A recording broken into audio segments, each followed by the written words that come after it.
I got this shirt. I don't think anybody here would care to wear it. I might have to take it home and make it into a scrub rag. What do you think? Yeah.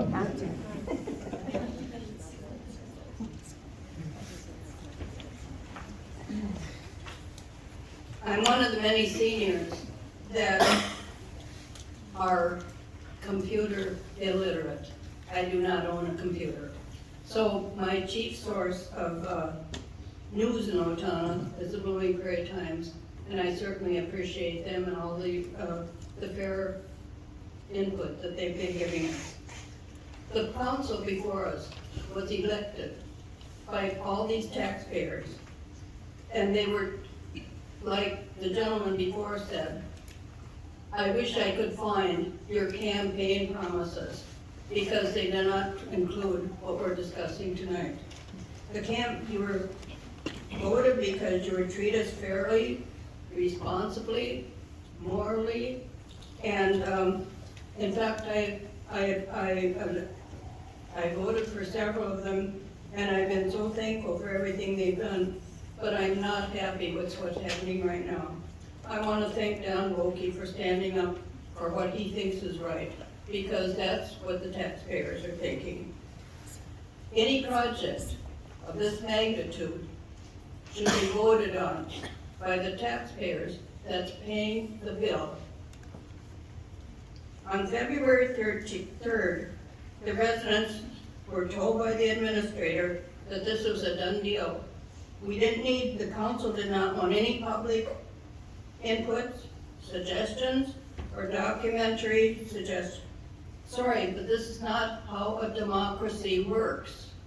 You don't just tell us, this is how it's going to be done. We all know we need a new fire station.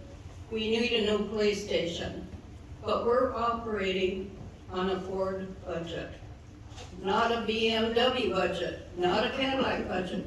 We are operating on a Ford budget.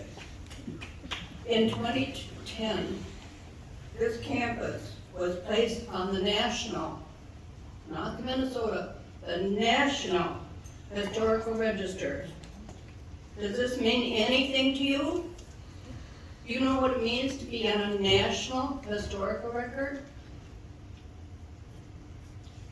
It means it's trusted to the citizens of Otana, the citizens of Minnesota, with no changes to the buildings or the grounds. I hope you all understand that. No changes to the West Hills campus.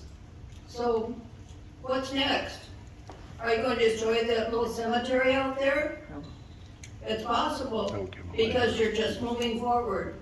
And I'm not asking this jokingly. I'm very serious. This council scares me, because they're making decisions that shouldn't be made. Their wants, their needs, and underground heated garages are not necessary.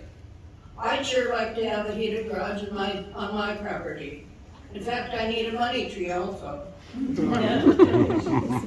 Neither of these buildings should be built in a residential area. We shouldn't have the squad cars going by these residents over there. You just go down the block go down the street about 3 blocks, Kilworth. There's all kinds of property over there. We no longer own the West Hills campus. It is historical. We've already seen our property taxes go up 9.9.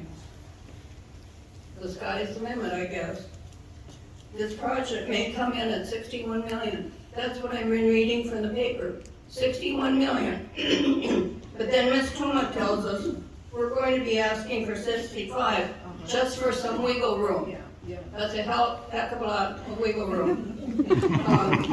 You don't add a project. You set a budget, and that's what you need. If you're going to pad that from 61 million to 65 cents, to me, that sounds like fraud. I don't think that's fair to the taxpayer to say, oh, we'll just pad a little bit, because every one of these contractors know that we're willing to go over 61. So they'll say, we need another million, we need another million. It's there. They said they'd give it to us. Well, why in the heck would they ask for less then? You're not gonna return it to the taxpayer. You're not gonna return it to the bonding commission. You're gonna put that right in your pocket. And then when something comes up, oh, we got 4 million sitting here that we really didn't need, but we needed for wiggle room. Seems there's a lot of fraud going around Minnesota. Is it catching here too? So tonight, I really think this is just a farce. You're asking our input. You don't want it. You're already cut and dried before we even invited here. And you'll listen to it, but come hell or high water, you're gonna push and push and push until you get this $65 million project through, aren't you? I just saw on TV recently, the state of Florida has moved one step forward to abolishing property taxes. I think we should take a little lesson from something like that. I think everybody here should send a letter to the National Historical Preservation Office and get involved with this, because this property should not be used for what our council wants it for. Thank you.